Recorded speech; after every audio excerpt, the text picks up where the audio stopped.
নমস্কার বন্ধুরা, বাণী কাহিনী চ্যানেলের আর একটি নতুন ভিডিওতে আপনাদেরকে জানাই স্বাগতম। হিন্দুদের পৌরাণিক কাহিনীগুলি যেমন সুন্দর তেমনই নানা রকম রহস্য ও রোমাঞ্চে ভরপুর। এই কাহিনীগুলি শুনতে অনেক মানুষই খুব পছন্দ করেন। তাদের উদ্দেশ্যে এই চ্যানেলের মাধ্যমে আমি বিভিন্ন গল্পগুলি শুনিয়ে থাকি। ভিডিওটি সম্পূর্ণ দেখার অনুরোধ রইল এবং আলোচনা তথ্যপূর্ণ মনে হলে কমেন্টে আপনার মতামত লিখে যাওয়ার অনুরোধ রইল। আজকে আমরা জানব বণিক গোকর্ণ ও শুক পাখির কাহিনী। মথুরায় বসুকর্ণ নামে এক সম্ভ্রান্ত বণিক ছিল। তার স্ত্রীর নাম সুশীলা। সে বাণিজ্য করে প্রচুর অর্থ সংগ্রহ করেছে। এই জন্য বণিক মহলে তার খুব খ্যাতি। তার রাজার মতো সম্পদ ছিল। সে রাজার হালে থাকত। দাস দাসী কিছুরই অভাব ছিল না তার। কিন্তু ভগবান সবাইকে সব সুখ দেয় না। বসুকর্ণের যশ খ্যাতি অর্থ সম্পদ ছিল, কিন্তু তাদের কেউ বাবা মা বলে ডাকার ছিল না, অর্থাৎ তাদের কোনো সন্তান ছিল না। প্রাসাদের মতো বাড়ি, প্রচুর ঐশ্বর্য, কিন্তু তা ভোগ করার কেউ ছিল না। তাদের পৌর বয়স, তবুও তাদের সন্তান হলো না। একদিন সুশীলা নদীতে স্নান করতে গেছে। সেখানে কত মেয়ে এসেছে। তাদের সকলেরই দু একটা করে ছেলে মেয়ে আছে। মনের আনন্দে তারা জলে ঝাঁপাচ্ছে, সাঁতার কাটছে, জল ছুড়োছুড়ি করছে। আবার কেউ বা আদর করে ছেলে মেয়েদের গা ধুইয়ে দিচ্ছে, যত্ন করে স্নান করিয়ে দিচ্ছে। সুশীলার স্নান করার দিকে মন নেই। সে দেখছে সেই মেয়েদের আদর যত্ন, স্নেহমাখা ভালোবাসা ছেলে মেয়েদের প্রতি। তার মন এইসব দেখে কেঁদে কেঁদে উঠছে। তার চোখ দিয়ে গড়িয়ে পড়ল জল। সে কোনো রকম নদীর জলে একটা ডুব দিয়ে উঠে এলো নদীর তীরে। একটা গাছের তলায় বসে হাত দিয়ে মুখ ঢেকে সে কাঁদতে লাগলো। সেই সময় নদীর পাড়ের রাস্তাতে যাচ্ছিলেন এক সাধু। গাছতলায় সেই মেয়েটিকে কাঁদতে দেখে জিজ্ঞেস করলেন, কি হয়েছে তোমার? তুমি কাঁদছো কেন? সুশীলা মুখ তুলে দেখল, কিন্তু সে কোনো উত্তর দিতে পারল না। তার চোখ ভেসে গেল জলে। আবার শুরু করলো কাঁদতে। সাধু বললেন, মাগো, তোমার অনেক দুঃখ। তুমি একটা কাজ করো, ওই যে সামনেই গোকর্ণের শিবলিঙ্গ দেখতে পাচ্ছ, ওর পূজা করো। মহেশ্বর যদি খুশি হন তাহলে তোমার মঙ্গল হবে। এই বলে সাধু চলে গেল। তারপরে সুশীলা যখন মুখ তুলল, তখন দেখল সেই ব্যক্তিরই আর নেই। বাড়িতে এসে সুশীলা স্বামীকে এসে সাধুর কথা বলল। বসুকর্ণ ধর্মপ্রাণ ছিল, তাই তার স্ত্রী সুশীলার কথা শুনে গোকর্ণেশ্বরের পূজার আয়োজন করল মহা ধুমধামে। তারা দুজনে মিলে মহেশ্বরের কাছে প্রার্থনা জানালো। তারপর থেকে তারা নিত্য এসে গোকর্ণেশ্বরের পুজো দিয়ে যান। একদিন তারা শিবের পুজো করে চোখ বুজে তার ধ্যান করছেন। এমন সময় এক জ্যোতি দেখা গেল সেই মন্দিরে। সেই জ্যোতির মধ্যে আবির্ভূত হলেন দেবাদিদেব মহেশ্বর। হাত তুলে বরদান করলেন, তোমাদের মনোবাসনা পূর্ণ হবে। আনন্দে উৎফুল্ল হয়ে তারা দুজনে জোর হাতে প্রণাম করল শিবকে। তারপরে সুশীলা গর্ভবতী হলো এবং যথাসময়ে তাদের পুত্র হলো। গোকর্ণেশ্বরের কৃপায় এই পুত্র হয়েছে বলে বণিক তার নাম রাখল গোকর্ণ। তারপর আস্তে আস্তে গোকর্ণ বড় হতে লাগলো, লেখাপড়াও শিখল। এক সুন্দরী মেয়ের সঙ্গে তার বিয়ে হলো। বসুকর্ণের এখন বৃদ্ধ দশা চলছে। ঘরে অনেক সম্পদ থাকায় বাণিজ্যে তিনি আর যান না, কিন্তু বসে বসে খেলে নদীর জলও শেষ হয়ে যায়। তাই বসুকর্ণ গোকর্ণকে বাণিজ্যের সুবিদ্যা শিখিয়ে দিলেন নিজেই। যখন প্রয়োজন হবে বাণিজ্য করতে যেন যেতে পারে। গোকর্ণের বিয়ে হয়েছে অনেক দিন, কিন্তু তার কোনো সন্তান হলো না। বৃদ্ধ বসুকর্ণের বড় সাধ নাতি নাতনিকে নিয়ে একটু আনন্দ করেন, কিন্তু বহুদিন অপেক্ষা করেও যখন তা হলো না, তখন তিনি আবার তার পুত্রের বিয়ে দিল। এইভাবে একে একে 5টি মেয়ের সঙ্গে বিয়ে দিলেন পুত্রের। কিন্তু যার কপাল খারাপ তার শতস্ত্রীতেও কি করবে। তারপরে বসুকর্ণ আর গোকর্ণ দুজনেই মন দিল দান ধ্যানে। তারা দেশে যত দিন দুঃখী ছিল সবাইকে দান করল। কাউকে অর্থ, কাউকে বস্ত্র, আর কাউকে গরু। মাঝে মাঝে অন্ন ব্যয় করল প্রচুর। এইভাবে বসুকর্ণের সঞ্চিত অর্থ শেষ হতে থাকে। গোকর্ণ দেখল এবার বাণিজ্যে না গেলে আমার সংসার চলবে না। তাই তিনি জিনিস নিয়ে নৌকায় বাণিজ্যে গেল। 5 স্ত্রীকে রেখে গেল বাবা মার সেবার জন্য। তিনি বহু দেশ ঘুরে ঘুরে বাণিজ্য শুরু করল। তিনি অর্থ লাভ করলেন। এবার তার বাড়ি ফেরার পালা। নৌকা মথুরার দিকে ফিরতে লাগলো। নৌকার সামনের দিকে পাটাতনে বসল গোকর্ণ এবং দুদিকের শোভা দেখতে দেখতে চলল। হঠাৎ এক জায়গায় গোকর্ণ মাঝিদের বলল, এইখানে নৌকা নোঙর করো, আমি নামব। নৌকা বাঁধল মাঝিরা। গোকর্ণ নামল। নদীর পাশেই একটি সুন্দর পাহাড় ছিল। কত সুন্দর গাছ ছিল, যা দেখে মন ভরে যায়। তিনি পায়ে পায়ে কিছু দূর চলে গেল। এক জায়গায় এক পাহাড়ি সৌন্দর্য দেখে গোকর্ণ দাঁড়িয়ে পড়ল। এমন সময় তার পেছন দিক থেকে যেন কেউ বলল, ওখানে দাঁড়িয়ে থাকলে কেন? আসুন আমার ঘরে, আপনি আমার অতিথি। আমার কি সৌভাগ্য। গোকর্ণ চমকে উঠে পেছন ফিরে তাকালো। কে এমন করে ডাকছে তাকে? তিনি দেখল একটা ঝুপড়ি ঘর এবং খাঁচার মধ্যে একটা শুক পাখি, এবং সেখানে কোনো মানুষকে দেখা যাচ্ছে না। তাহলে কার গলার স্বর সে শুনল? গোকর্ণ অবাক হয়ে এদিক ওদিক তাকাচ্ছেন। তখন তিনি আবার শুনতে পেলেন কেউ যেন বলছে, অতিথি দ্বারে দাঁড়িয়ে থাকলে গৃহস্থের অকল্যাণ হয়। আপনি ভিতরে এসে বসুন, এইখানে আসন পাতা আছে আর সামনে ঢাকনা চাপা দেওয়া আছে খাবার। আপনি ইচ্ছামতো আহার করতে পারেন। মা বাবা বাইরে গেছেন, তারা এলে আপনার সেবা করবে। গোকর্ণ বুঝতে পারল যে এই কথাগুলো খাঁচার ভেতরে থাকা শুক পাখিটিই বলছে। সে আরও অবাক হয়ে গেল, কেমন করে পাখিটা নীতিকথা শিখল। গোকর্ণ আনন্দের সঙ্গে এগিয়ে গেল খাঁচার দিকে। তারপর জিজ্ঞেস করল, তুমি দেখতে একটা পাখি, আসলে তুমি কে? তোমার আসল পরিচয় কি বলো? এখন তুমি যদি সত্যি পরিচয় না দাও তাহলে আমি তোমার অতিথি হতে পারবো না। শুক পাখি বলল, অতিথি ফিরে গেলে আমাদের অমঙ্গল হবে, তাই আমি আমার পরিচয় তোমাকে বলছি, শোনো। আমি জাতিস্বর, তাই আমার পূর্বজন্মের সব কথা মনে আছে। পূর্বজন্মে আমার নাম ছিল শকোদর। আমি ছিলাম মহর্ষি বামদেবের শিষ্য। তারই আশ্রমে থাকতাম বিদ্যার্জনের জন্য। সেই গুরুদেবের কাছে বহু দেবর্ষি, মহিষী আর রাজর্ষিরাও শাস্ত্র আলোচনার জন্য আসতেন।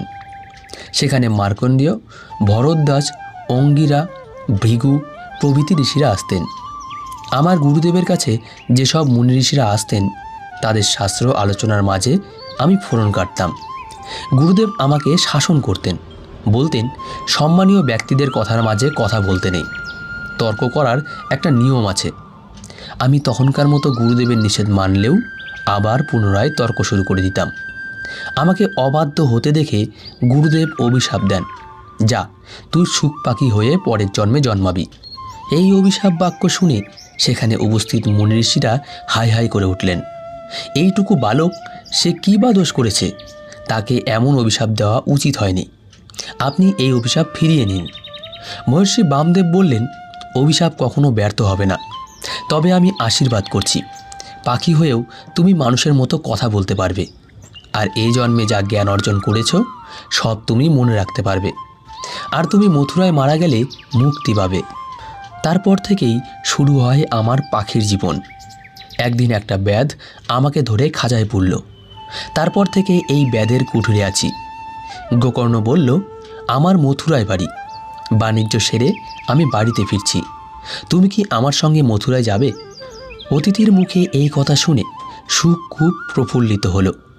বলল, হায়, তেমন সৌভাগ্য কি হবে আমার? এখানকার বাবা মা কি আমায় ছাড়বে? যদি আমাকে নিয়ে যাও আমি তোমার ছেলে হয়ে থাকব। এমন সময় বাড়ির ভেতর থেকে বেরিয়ে এলো ব্যাধের বউ। এতক্ষণ সে ভিতরে ঘুমাচ্ছিল। তাকে দেখে সুখ বলল, মাগো, আজ আমাদের বাড়িতে অতিথি এসেছেন, তুমি হাত মুখ ধোয়ার জল দাও আর কিছু ফলমূল খেতে দাও। সবরই অতিথিকে সমাদরে ঝুপড়ির ভেতরে নিয়ে গেল। আসনে বসতে দিল। একটা পাথরের থালায় খাবার সাজিয়ে দিল। গোকর্ণ খেতে শুরু করল।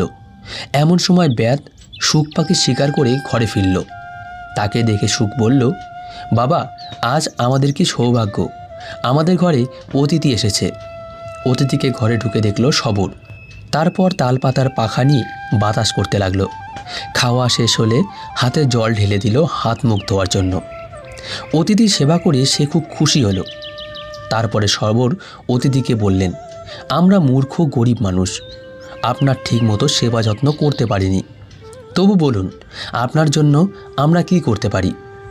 গোকর্ণ ব্যাধের কথা শুনে বলল, তোমাদের সেবায় আমি খুব খুশি হয়েছি, তবে আমার একটা প্রার্থনা আছে। যদি অভয় দাও তো বলি। ব্যাধ বলল, কি আপনার প্রার্থনা? গোকর্ণ বললেন, তোমাদের এই সুখ পাখিটিকে দেখে আমার খুব ভালো লেগেছে। যদি আমাকে দাও তাহলে আমি খুশি হব। অতিথিকে না বললে মহা পাপ হবে, কিন্তু এই পাখিটি আবার তাদের কাছে অতি আদরের। তবু পাখিকে দিয়ে দিল গোকর্ণের হাতে। পাখিটিকে পেয়ে গোকর্ণ মনে করলেন তিনি যেন অমূল্য কোনো ধন হাতে পেয়েছেন। তিনি মনের আনন্দে নৌকায় ফিরে এলেন। নোঙর তুলে দেওয়া হলো, পালও তুলে দেওয়া হলো। নৌকা চলল মথুরার দিকে। যথাসময়ে নামল মথুরার দিকে। তিনি তাড়াতাড়ি করে পৌঁছালেন নিজের ঘরে। প্রথমে বাবা ও মাকে প্রণাম করলেন এবং সুখ পাখিকে দেখিয়ে বললেন, দেখো বাবা, দেখো মা, এটা একটা সুখ পাখি। ও মানুষের মতো কথা বলে। এখন এই আমার ছেলে, আর আমার দুঃখ নেই। সুখ বলল, হ্যাঁ দাদু, ঠাকুমা, আমি আপনাদের নাতি। গোকর্ণ বাণিজ্য করে অনেক সম্পদ এনেছেন। তিনি আবার দান করতে শুরু করল। সুখ পাখি বেশিরভাগ সময় থাকতো দাদু ঠাকুমার কাছে। সে বুড়ো বুড়িকে নানা শাস্ত্র কথা, পুরাণ কাহিনী শোনাতে লাগলো। তার কণ্ঠ মধুর ছিল। শাস্ত্র কথা শুনে তাদের খুব ভালো লাগলো। সংসারে পুত্রের যে অভাবের জন্য একটা দুঃখ ছিল, সেই দুঃখ আস্তে আস্তে কেটে গেল। বেশ আনন্দেই দিন কাটতে লাগলো। সুখ এখন খাঁচায় বন্দি থাকে না, সে স্বাধীনভাবে থাকে, যেখানে খুশি উড়ে বেড়ায়। মথুরা নগরে অনেক রত্ন ব্যবসায়ী আছে। গোকর্ণ পাকা জহুরি। তিনি কোনো রত্ন দেখলে বলে দিতে পারতেন সেই রত্নটি আসল না নকল, এবং তার দামও নির্ধারণ করে দিতেন। তাই সকল রত্ন ব্যবসায়ী নকল রত্ন কিনে ঠকে যেত। এবার যখন তারা রত্ন কিনতে বিদেশে যাবে, তখন তারা সঙ্গে গোকর্ণকে নেবে। তাদের প্রস্তাবে গোকর্ণ রাজি হয়ে গেলেন। তিনি ব্যবসায়ীদের সঙ্গে চললেন নৌকায় চড়ে। সঙ্গে নিলেন তাদের শখের সুখ পাখিটিকে। বাতাসের জোরে নৌকা চলল তাড়াতাড়ি। বহুদূর চলে গেল নৌকা। নৌকাটি গিয়ে পড়ল একেবারে লবণ সমুদ্রে। এই প্রথম নয়, ইতিপূর্বে অনেকবার লবণ সমুদ্রে তারা এসেছে। একদিন হঠাৎ ভীষণ ঝড় উঠল। নৌকা ভীষণভাবে টাল খাচ্ছে, যে কোনো সময় ডুবে যেতে পারে। মাঝিমল্লারা নৌকা সামলাতে পারছে না। হালদার সব ছেড়ে দিয়ে কেবল বলতে লাগলো, হে মধুসূদন, রক্ষা করো, রক্ষা করো। কিন্তু ঝড় আর থামে না। নাবিক ও বণিকরা ভাবল, এ যাত্রায় কেউ রক্ষা পাবে না। বণিকদের মধ্যে একজন বলল, এবারে আমাদের মধ্যে নিশ্চয়ই কোনো মহা পাপী আছে। তা না হলে এতবার আমরা এখান দিয়ে এসেছি, আগে তো এমন হয়নি। তাকে এক্ষুনি সমুদ্রে ফেলে দাও। কথাটা শোনা মাত্রই গোকর্ণের বুকটা কেঁপে উঠল। তার মনে হলো তাকে উদ্দেশ্য করে বলেছে সবাই। মনে মনে গোকর্ণ নিজেকে পাপী মনে করেন। তার কারণ, পাপী না হলে ছেলের মুখ দেখতে পেলেন না কেন তিনি? মহাপাপী বলেই তিনি আজ পুত্রহীন। ভাবতে ভাবতে গোকর্ণ বিষণ্ণ হয়ে পড়লেন। কোলের উপর বসেছিল সুখ। তার গায়ে হাত বুলাতে লাগলেন। গোকর্ণের মনের কথা সুখ বুঝতে পারল। বলল, তুমি কিছু চিন্তা করো না, আমি বুঝতে পারছি তোমার বিপদের কথা। তুমি শ্রী হরির শরণ নাও, আর আমি দেখছি কি করা যায়। সুখ উড়ে গেল আকাশে। দুরন্ত ঝড়ের গতির মধ্যে ছোট্ট সুখ টাল খেতে লাগলো। সে কিছুক্ষণ যাওয়ার পরে দেখল একটা পাহাড়, আর তারই উপরে একটা বিষ্ণু মন্দির। সেখানে কোনো ঝড় ঝঞ্ঝা কিছুই নেই। সেই মন্দিরে সুখ থামল। সে চুপি চুপি করে মন্দিরের ভিতরে ঢুকে পড়ল। মন্দিরে চতুর্ভুজ মূর্তি দেখে প্রণাম করল। তারপর সে দেখল সেখানে কয়েকটা মেয়ে এলো, যাদের হাতে ফুলের মালা ছিল। আবার কারো হাতে ফুল, কারো হাতে ফলমূল। তারা এসে সেগুলো শ্রী বিষ্ণুর চরণে দিল এবং আনন্দে নাচ গান করে চলে গেল। আশাও নেই, কিন্তু এদের অবস্থা এরকম কেন? সেই পরীদের প্রধানা বললেন, আমরা স্বর্গলোক থেকে এখানে প্রত্যেক দিন এসে বিষ্ণু পূজা করি। আমাদের সময় ফুরিয়ে এসেছে, আর এখানে আসতে পারবো না। সেই দুঃখে আমাদের এই অবস্থা। গোকর্ণ জিজ্ঞাসা করলেন, কেন তোমরা আসতে পারবে না? সেই রমণী বলল, এখানে বিষ্ণুর যারা সেবায়িত তারা খুব ভালো। এই মন্দিরের চারপাশে কি সুন্দর সুন্দর ফুল গাছ আর ফলের গাছ ছিল, যা দেখে আমরা নিত্য আসতাম। এখানে প্রাকৃতিক দৃশ্য দেখে আনন্দ করতাম, কিন্তু সেই সব সেবায়িতদের নিষেধ সত্ত্বেও রাজার লোকেরা এসে সেই সব গাছ কেটে ফেলেছে। যার আকর্ষণে আসতাম তা যখন নেই, তাহলে আর আসবো কেন? তাদের কথা শুনে গোকর্ণ খুব দুঃখ পেলেন। তারপর বললেন, তোমরা যদি আর না আসো তাহলে আমি একা থাকবো কেমন করে? মেয়েটি বলল, তুমি দেশে ফিরে যাও। গোকর্ণ বললেন, কেমন করে যাব? সে যেন অনেক দূর। মেয়েটি বলল, তোমার দেশের নাম কি? গোকর্ণ বললেন, মথুরা। শুনেই মেয়েটি চমকে উঠল। তারপর জিজ্ঞাসা করল, কেমন করে এখানে এলে? তখন তাদের সব কথা বলল গোকর্ণ। মেয়েটি বলল, মথুরায় যাওয়ার জন্য আমাদের খুব ইচ্ছা। গোকর্ণ, তুমি যদি যেতে চাও আমরা সে বন্দোবস্ত করে দিতে পারি। তোমার সঙ্গে আমরাও যাব। তবে আমরা স্বর্গের পরী, তাই সকলের সামনে বেরোতে পারবো না। মেয়েটি কথাতে গোকর্ণ রাজি হলেন। অনেক দিন বাবা মা আর পত্নীদের সঙ্গে তার দেখা হয়নি, তাই তার মন আনচান হতে লাগলো। তিনি সেখানে যেতে পারবেন, অর্থাৎ মথুরায়, সে কথা ভেবে তিনি আনন্দিত হলেন। এমন সময় দেখতে পেলেন এক সুন্দর বিমান আকাশ থেকে নামছে। সেই রথটি মণি মাণিক্য খচিত নানা রঙের ফুল দিয়ে সাজানো, তার মধ্যে কত নামি দামি বহু সামগ্রী। মেয়েটি গোকর্ণকে বললেন, এই যে বিচিত্র জিনিসগুলো দেখছো, ওগুলো তোমাদের রাজার জন্য নিয়ে যাচ্ছি। এখনই এসো, এই বিমানে করে মথুরায় যায়। সেই বিমানে আমার ফুলপরীদের সঙ্গে গোকর্ণ বসলেন। তারপর আকাশের মধ্য দিয়ে যেতে শুরু করলো সেই দিব্য বিমান। সুবিশাল সমুদ্র পার হয়ে কিছুক্ষণের মধ্যেই সেই বিমান এসে উপস্থিত হলো মথুরায় রাজপ্রাসাদের সামনে। বিমান থেকে নেমে গোকর্ণ রাজসভায় চলে গেলেন। রাজা মশাইয়ের খুব আনন্দ গোকর্ণকে দেখে। তার কুশল জিজ্ঞাসা করে আলিঙ্গন করলেন। তারপর গোকর্ণ বিমান থেকে সেই উপহারগুলো রাজাকে দিলেন।